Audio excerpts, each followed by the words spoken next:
The arrow stopped 3 inches from my chest, just froze, hanging in the air. Behind me, a massive wolf bled out in the dirt. In front, 4 hunters with silver arrows. "Move aside, girl. That wolf is a killer." I spread my arms wider. "No." The arrow snapped in half. Both pieces hit the ground. Silence. "What are you?" I don't answer, because I'm blind. I can't see their faces, but I can feel their fear. And the wolf behind me? He just stopped dying, because the mate bond doesn't care what they call him. I've been sitting on Warrick's story for weeks because it's the kind of mess that proves one thing. The people society throws away are usually the ones telling the truth. Seraphina's romance stories. Subscribe now, because this gets worse before it gets better. Look, I'm gonna be honest with you. I came to Frostfall Forest to die. Not because I wanted to, because I'd run out of options. When your own pack turns on you, when the council puts a kill order on your bloodline, when every territory you've ever protected suddenly has hunters tracking your scent, you run out of places to hide pretty fast. I'd been bleeding for miles. Silver Trap got my flank, Arrow took my ear. I'd shifted to wolf form 3 days ago and couldn't remember how to shift back. That's what happens when you're hurt bad enough. Your body picks survival over humanity. I hit the clearing, and my legs just gave out. The hunters showed up maybe 30 seconds later. I could smell them. Steel, leather, that specific kind of confidence that comes from hunting someone who can't fight back. Then I heard her. Leave. One word. Calm. Like she was asking them to pass the salt. The trees in Frostfall Forest don't move. I don't mean they're still. I mean they don't bend with the wind like normal trees. They just stand there, black pines stretching up into gray mist, watching, waiting. I'd been here before years ago, back when I was still Alpha King. Back when Northern Clan wolves respected my name instead of spitting on it. Now I was bleeding out on their territory. The hunters formed a circle around me. 4 of them, maybe 5. My vision kept blurring at the edges, so I couldn't count properly. They wore council colors, dark green cloaks with silver clasps. Official kill squad. They weren't here by accident. "That's him," one of them said. "The scarred wolf. Warrick Emberclaw." My wolf ears twitched at my own name. Funny how it sounded different when people said it like a curse. "Rogue Alpha," another hunter added. He sounded young, nervous. They said he slaughtered his own pack. I hadn't. But nobody cared about the truth anymore. The lead hunter, older, steadier hands, raised his bow. The arrow tip gleamed with runes. I recognized the symbols. Death magic. The kind that stops regeneration. The kind that makes sure an alpha stays dead. I closed my eyes. At least it would be quick. That's when she walked into the clearing. I heard her before I saw her. Footsteps. Light. Careful. She wasn't running. She wasn't sneaking. She was just walking, like she had every right to be there. "Leave," she said again. I forced my eyes open. She stood maybe 10 feet in front of me. Dark skin. Dark curly hair pulled back from her face. Gray dress that hung simply on her frame. No decoration. No pack symbols. Her feet were bare on the cold ground, and her eyes were covered with a pale cloth. She was blind. "Move aside, girl." The lead hunter didn't lower his bow. "That thing behind you is a killer. A cursed alpha. He has to be put down." "No," she said. "Just that. No explanation. No argument. No." The younger hunter shifted his weight. "You can't even see what you're defending." "I don't need to see him," she said quietly. Her voice was steady in a way that made my chest hurt. "I can feel what he is." I didn't understand what she meant.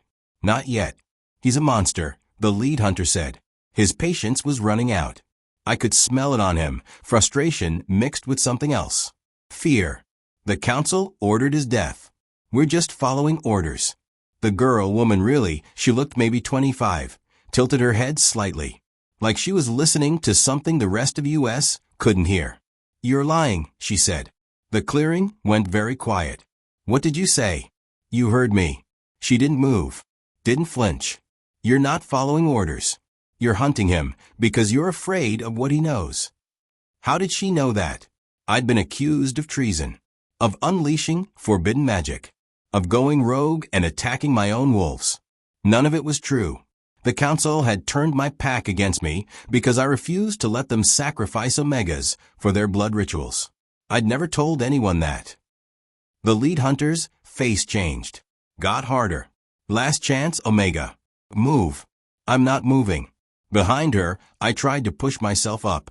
My legs wouldn't cooperate. The wound in my flank screamed. Blood pooled underneath me, soaking into the pine needles. But I had to do something. She was going to die, because of me. Brielle.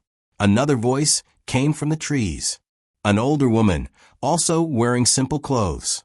Step away from it, please. So the blind girl had a name. Brielle. I can't do that, Aunt Mara, Brielle said. She didn't turn around. Didn't take her covered eyes, off the hunters. You know I can't. You don't know what it is. Yes, I do.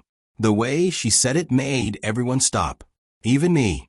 That wolf, Brielle continued, her voice dropping lower, is not a rogue. He's not cursed. He's not a killer. She paused. He's a king who was betrayed by his own people. My heart stopped. How did she know? The lead hunter's jaw tightened. Enough of this. He drew his bowstring back.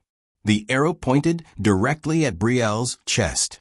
Final warning, he said. Move or die with him. Brielle didn't move. I don't know what made me do it. Maybe it was the way she stood there, defending someone she'd never seen. Maybe it was because I was so tired of watching innocent people suffer because of me. Maybe I just couldn't watch another person die. I lunged forward. Not at the hunters. At her. The arrow released. The arrow stopped. Just stopped. 3 feet from Brielle's chest, hanging in the air like someone had pressed pause on reality. I hit the ground next to her, too weak to do anything but watch. My wolf form shuddered, trying to understand what I was seeing. The hunters stared. Brielle's hands were raised, palms out, fingers spread. She wasn't touching the arrow, wasn't holding anything. But the shaft hung there, suspended, the rune-carved tip glowing faintly in the mist. What? The lead hunter's voice cracked. What is she? The arrow snapped in half. Both pieces fell to the ground. The hunters took a step back. Then another. She's seer-bound, the older woman, Aunt Mara, whispered from the edge of the clearing. Oh, Brielle, you weren't supposed to, they can't know. But it was too late. They knew. My hands were shaking. I'd never done that before. Not on purpose. Not in front of people. The magic had just happened. I felt the arrow coming before I heard it. Felt the intent behind it, sharp and cold and final. Felt the hunter's finger release the string. And something inside me screamed no, and the world listened. Now everyone was staring at me. I couldn't see them, but I felt their shock like static electricity on my skin. Brielle. Aunt Mara's voice was tight with fear. Come here. Now. I didn't move. Behind me, the wolf, Warrick, they called him, was barely breathing. His pain pressed against my senses like a physical weight.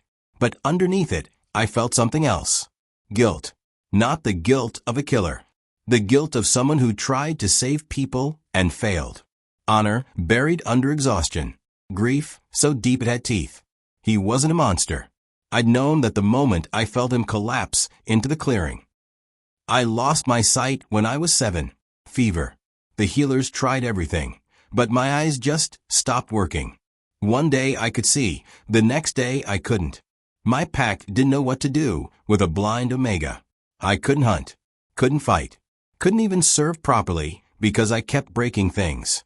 So they stopped expecting anything from me. I became invisible. The girl in the corner that people talked around instead of to. But losing my sight gave me something else. I started feeling things. Not emotions, exactly, Deeper than that. Souls, maybe. The truth underneath what people said. When someone lied, their voice went thin. When someone was cruel, the air around them turned cold. And when someone was hurting, really hurting, I felt it like my own pain. That's how I knew Warrick Emberclaw wasn't what they said he was. I felt him. And he was broken, not evil. The lead hunter recovered first. He lowered his bow, but didn't put it away. "You're protecting Warrick Emberclaw," he said slowly. "Do you know what he's accused of?" "I know what you accused him of," I said. "That's not the same thing. He unleashed forbidden magic. Killed his own wolves. The council. The council lies." I didn't mean to say it that bluntly, but the words came out anyway. Silence. Then the younger hunter laughed. Nervous. High-pitched. "She's insane. She's a blind Omega defending a rogue Alpha. She doesn't know." "I know he refused to sacrifice Omegas for blood rituals," I said. The clearing went dead quiet. "I know the council wanted power they couldn't have without innocent deaths. I know Warrick said no. And I know that's why you're here. Not because he's a killer. Because he wouldn't kill." How did I know that? I wasn't sure. But the moment I touched Warrick's fur, his history had flooded through me. Flashes of memory. The council demanding tributes. Omega wolves lined up for slaughter. Warrick standing between them and the knives. His pack turning on him. The lies spreading faster than truth ever could. Behind me, Warrick made a sound. Half growl, half whimper. He understood that I knew. The lead hunter's face had gone pale. "The council will hear about this. About you. About what you are." "I'm just an Omega," I said quietly. "You're seer-bound." He spat the words like poison. "You can touch pack magic.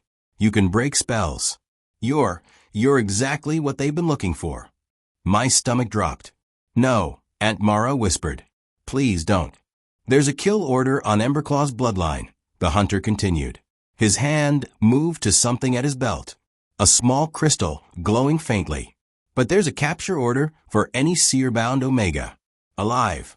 I felt Warrick tense behind me. He tried to stand. Failed. Tried again.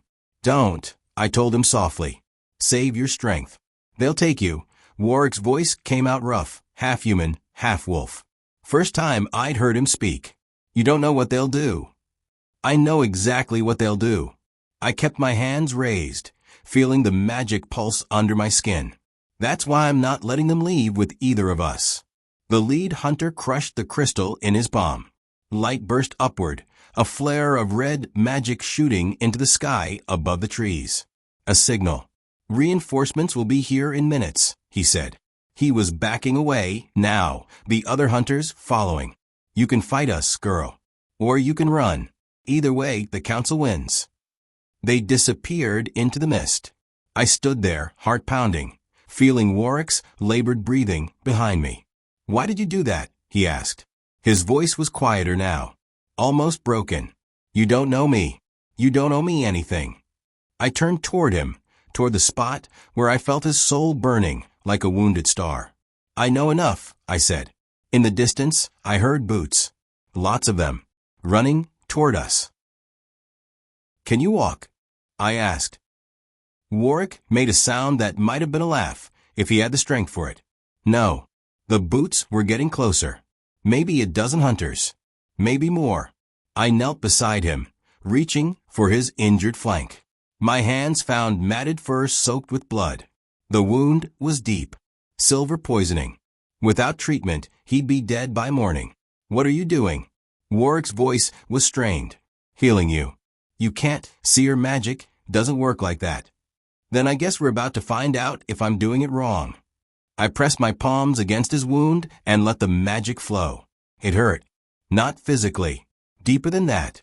Like something inside me was tearing open to pour itself into him.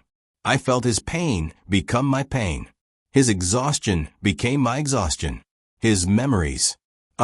His memories flooded through me like a river breaking through a dam. 3 months ago. The council chamber in the Northern Territories was cold even in summer. Stone walls. High ceilings. Banners representing every clan hanging like ghosts. I stood in the center, facing 12 wolves who were supposed to serve the packs. Instead, they served themselves. The ritual requires 20 omegas, Counselor Thane said. Old, gray-haired, dead eyes, young ones. Their blood magic is stronger. No, I said. Alpha King Emberclaw. He smiled, but there was nothing warm in it. This isn't a request. The Northern Territories need this power. The rival clans are growing stronger. Without blood magic. Without murdering innocent wolves, you mean? Silence. We've done this before, another counselor said. Female. Sharp features. Your father approved 3 rituals during his reign. My father was wrong. The temperature in the room dropped. You're refusing a direct order from the council, Thane said slowly. I'm refusing to commit murder, I corrected. Find another way to strengthen the territories. One that doesn't require sacrificing our own people. I walked out. 2 weeks later, the accusation started. Warrick Emberclaw had gone rogue. Warrick Emberclaw was practicing forbidden magic. Warrick Emberclaw had attacked his own pack. None of it was true. But truth doesn't matter when the people who control information want you dead. My beta, Marcellus, my best friend since we were children, came to me at night. They're turning the pack against you, he said. Planting evidence. Spreading rumors. You need to run. I won't abandon them. Warrick. His voice cracked. They're going to kill you. He was right. The next day, my own pack tried to execute me. Marcellus helped me escape. Barely. I never saw him again. The memories hit me in waves. I saw Warrick standing in front of 20 terrified omegas, refusing to let the council touch them. I saw his pack, wolves he protected his entire life, turning on him with hatred in their eyes. I saw him running through forests, bleeding, alone, hunted. I saw everything. And underneath it all, I felt something else building between us. A connection. Warm. Electric. Inevitable. No. I tried to pull away from it, but it wrapped around me like a current, dragging me deeper. This wasn't supposed to happen. Stop, Warrick gasped. You're killing yourself. I'm almost done. Brielle, stop. But I couldn't. The magic had taken over, flowing from me into him, knitting his wounds closed, pulling the silver poison from his blood. My vision, already gone, started to blur at the edges of my other senses. I felt my strength draining like water through open fingers.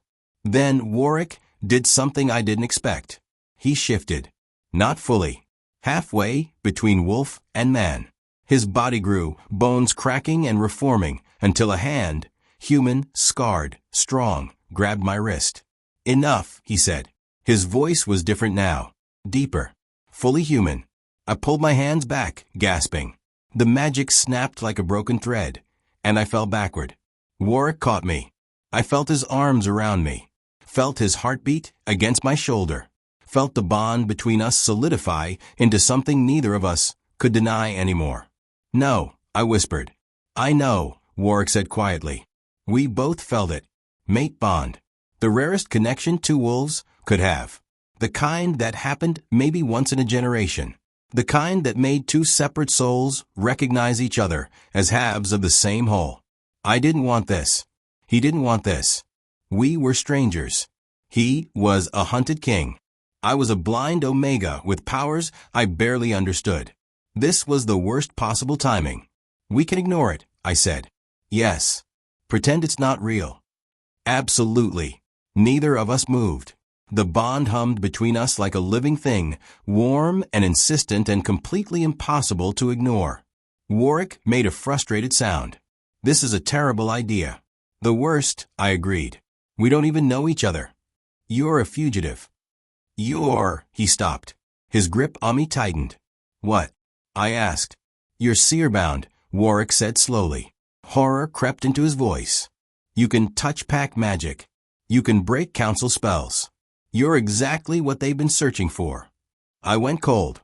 They've been looking for seer-bound omegas for decades, Warrick continued. They need them for the blood rituals. Your magic can amplify theirs. That's why they never performed the ritual. They were waiting. Searching. And now they know I exist, I finished. The boots were close now. I could hear them surrounding the clearing. 10 hunters. Maybe 15. Warrick pulled me to my feet. He was steady now, healed enough to stand. My magic had worked, but it had cost me. My legs trembled. My head spun. "Can you run?" he asked. "Can you?" "I'll manage." "Then I'll manage too." Warwick's hand found mine. His palm was rough, scarred, warm. The mate bond flared at the contact. We both flinched. "This is going to be complicated," Warrick muttered. "I've noticed." The hunters entered the clearing from all sides.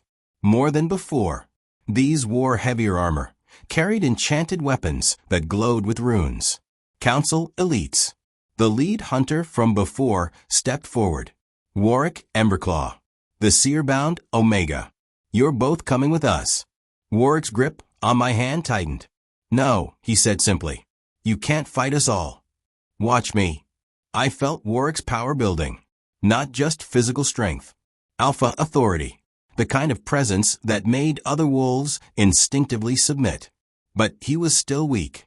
Still wounded. He couldn't take them all. Not alone. I stepped closer to him, letting our bond strengthen both of us.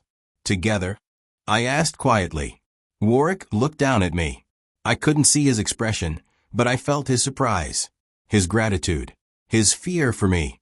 "Together," he said. The hunters attacked. The fight you've been waiting for is coming. Subscribe now. And listen, comment whether you think the mate bond makes them stronger or just gives them more to lose. I've been arguing with myself about this for 10 minutes, and I need a tiebreaker.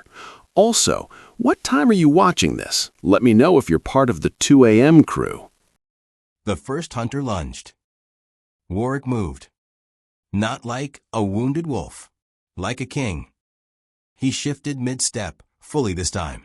His body expanded, bones cracking and reforming, until he stood nearly 7 feet tall. Half man, half wolf. Massive shoulders. Claws that gleamed like knives. Golden eyes burning with fury. Alpha form. I'd never seen it before, but I felt it. Power rolled off him in waves that made the air vibrate. He caught the first hunter by the throat and threw him into a tree. The crack echoed through the forest. 2 more attacked from the sides. Warrick tore through them like paper. But there were too many. For every hunter he took down, 2 more appeared. Council warriors, trained specifically to kill alphas. They worked in coordinated strikes, forcing Warrick to defend instead of attack. He was fast. They were faster. Brielle, Warrick snarled between strikes. "Run." "No. This isn't your fight." "Yes, it is." I reached for the magic inside me. The same power that had stopped the arrow. The same power that had healed Warrick's wounds. I'd never tried to use it as a weapon before. Guess there's a first time for everything. I pressed my palms to the ground.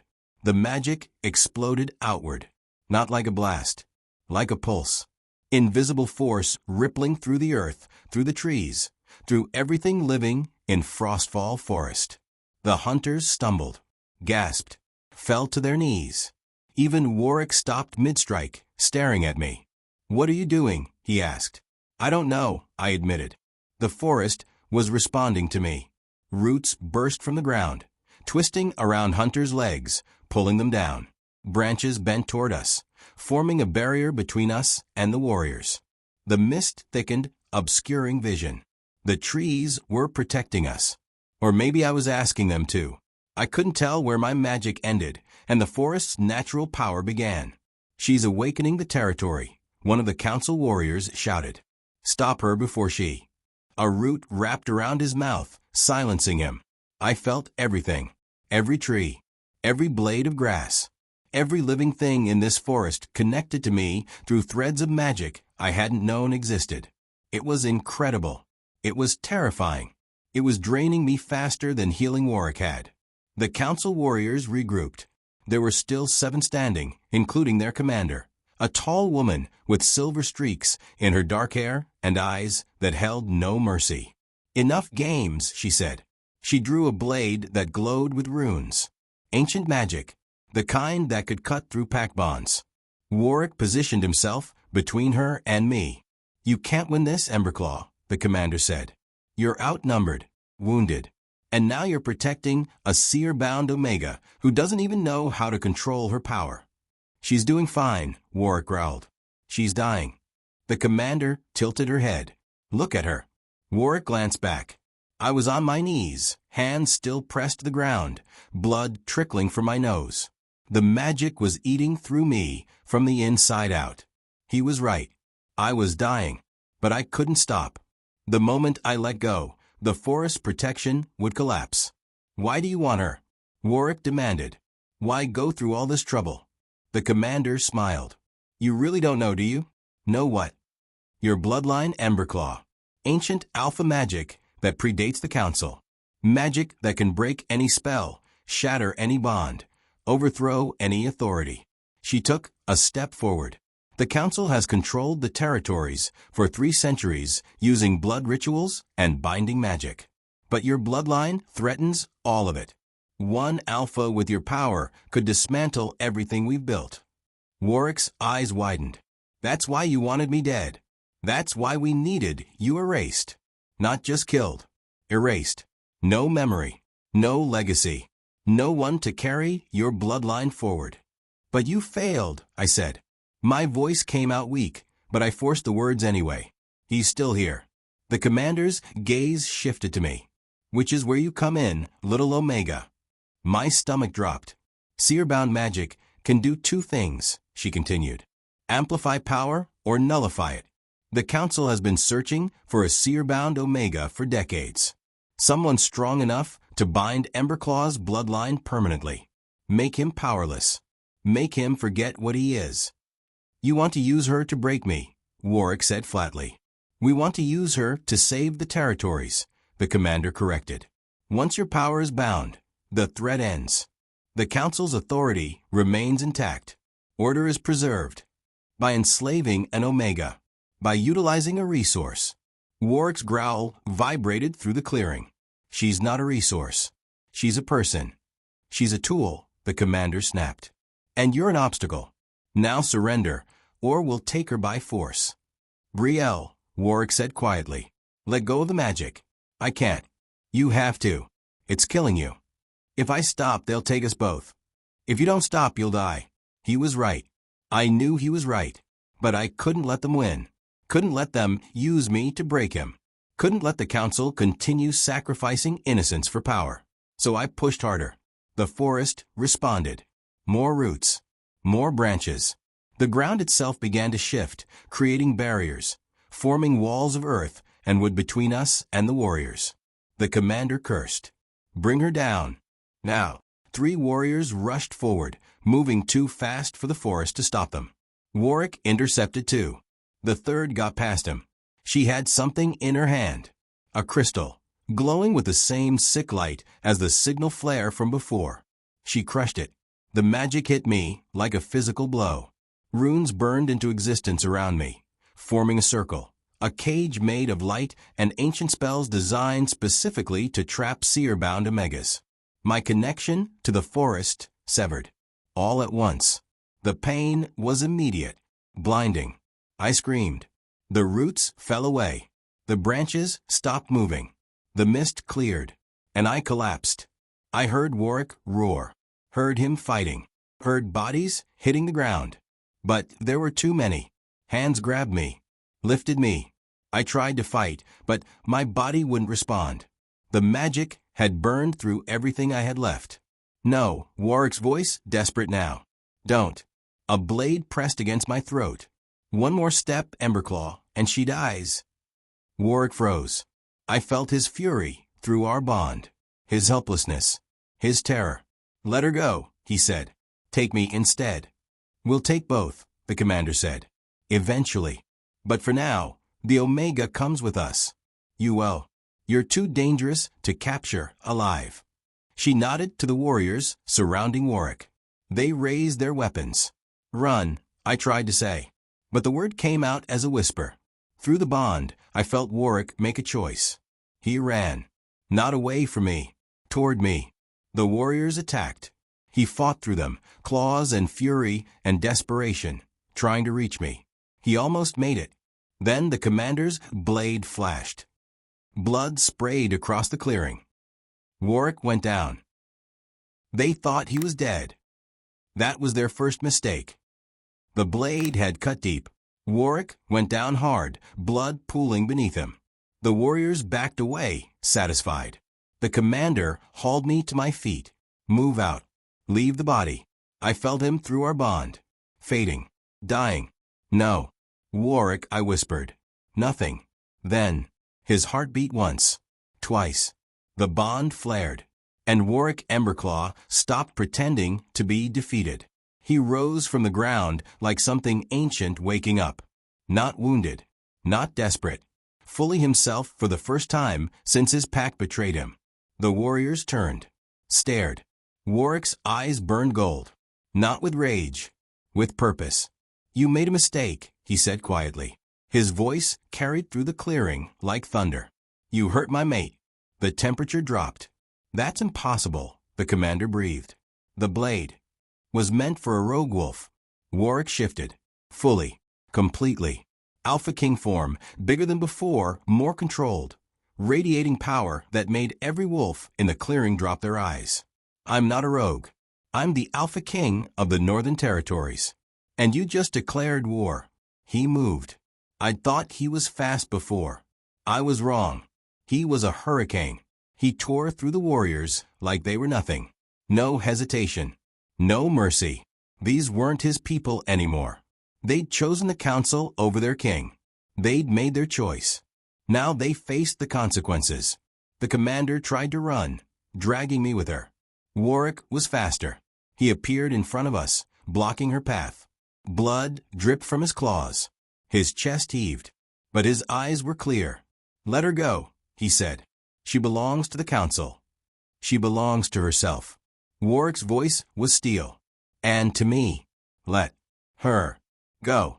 The commander's blade pressed harder against my throat. One more step. I drove my elbow into her ribs. She gasped. Her grip loosened. I dropped and rolled. Warrick caught her before she could react. It was over in seconds. He got back up. I genuinely thought Warrick was finished, and then he just got back up. Subscribe to Seraphina's romance stories if you want to see what happens when you hurt an Alpha King's mate. Spoiler, it's not good for the people who hurt her. Warrick shifted back to human form. He was covered in blood, breathing hard, but steady. He knelt beside me, hands hovering over my shoulders like he was afraid to touch me. Are you hurt? He asked. My voice cracked. I thought you were dead. So did I. He smiled, but it didn't reach his eyes. Then I felt you through our bond. Felt your fear. And I couldn't, he stopped. Swallowed. I couldn't let them take you. I reached up and touched his face. My fingers found scars. Old wounds that told stories I'd seen in his memories. You came back for me, I said. Always. His hand covered mine. I'll always come back for you. The bond between us blazed brighter. We both felt it this time. Not fighting it. Not denying it. Accepting it. We need to move, Warrick said quietly. More warriors will come. The council knows where we are. There's something you should know first. I took a breath. Our bond. It's not just a connection. What do you mean? The council has been using blood magic and binding spells to control the territories for centuries. But seer-bound magic can amplify or nullify power. And your bloodline. I paused. Your bloodline breaks magical bonds. Warrick went very still. Together we could destroy their entire system, I finished. That's why they wanted you dead and me captured. Separately, we're threats. Together, we're the end of everything they've built. Warrick stared at me. Then he started laughing. Not humor. Disbelief. They created their own worst nightmare, he said. By hunting me, they drove me straight to you. Fate has a sense of humor. Apparently. He stood, pulling me to my feet. His hand stayed in mine. So what do we do? I asked. We fight. Warrick's voice was steady. Sure. We find others like us. Build an alliance. Show the territories what the council really is. They'll come after us with everything they have. Let them. Warrick turned to face me fully. I spent 3 months running, hiding, believing I was the monster they said I was. But you, his voice softened. You saw the truth. Even blind, you saw me. My throat tightened. Why did you defend me? He asked. In that clearing. You didn't know me. Didn't owe me anything. Why risk your life? I took a breath. I defended you because I felt what you were, I said quietly. Not what they said you were. What you actually were. And I knew. My voice broke. I knew you were the only alpha who would never use me. Warrick's breath caught. My whole life, I've been invisible. A burden. A broken omega no one wanted. And then I found out I had power, and I realized I'd never be invisible again. I'd just be useful. A tool. A resource. Tears burned behind my useless eyes. But you stood between the council and 20 omegas, knowing it would cost you everything. You chose to protect the powerless, even when it meant losing your power. So when I felt you dying in that clearing, I knew. You'd never use me. You'd never see me as a weapon. You're not a weapon, Warrick said roughly. You're. He stopped. Dropped to one knee in front of me. I felt the shift through our bond. Shock rippled through me. What are you doing? I asked. What I should have done the moment you defended me. His voice was steady. Formal. The voice of a king. Brielle. I don't know your last name. I don't know where you came from or who cast you aside. But I know you're the bravest person I've ever met. And I know that I don't deserve you. Warrick. I'm kneeling to you. Not as your mate. Not as a wolf seeking his other half. He paused. As your king. Asking if you'll stand with me against the council. Against the corruption. Against everyone who's ever made you feel less than what you are. I couldn't breathe. You don't have to be my mate, Warrick continued. You don't have to accept the bond. But if you'll fight beside me, just that, I swear I'll spend the rest of my life making sure no one ever uses you, ever hurts you, ever makes you feel invisible again. I reached down and found his face. Stand up, I said softly. He did. I kept my hand on his jaw, feeling his pulse under my fingers. I'll fight with you, I said. Not because of the mate bond. Not because fate decided we belong together. Because you're right. And the council is wrong. And someone needs to stop them. Warrick's forehead touched mine. Thank you, he whispered. One condition. Anything. You stop calling me brave. I'm terrified. He laughed. Actually laughed. So am I. Good. I smiled. Then we'll be terrified together. We left Frostfall Forest at dawn. Behind us, council warriors would find their fallen, would report back to their masters, would tell them that Warrick Emberclaw was alive, that he had a seer-bound omega, that everything they'd done to erase him had failed.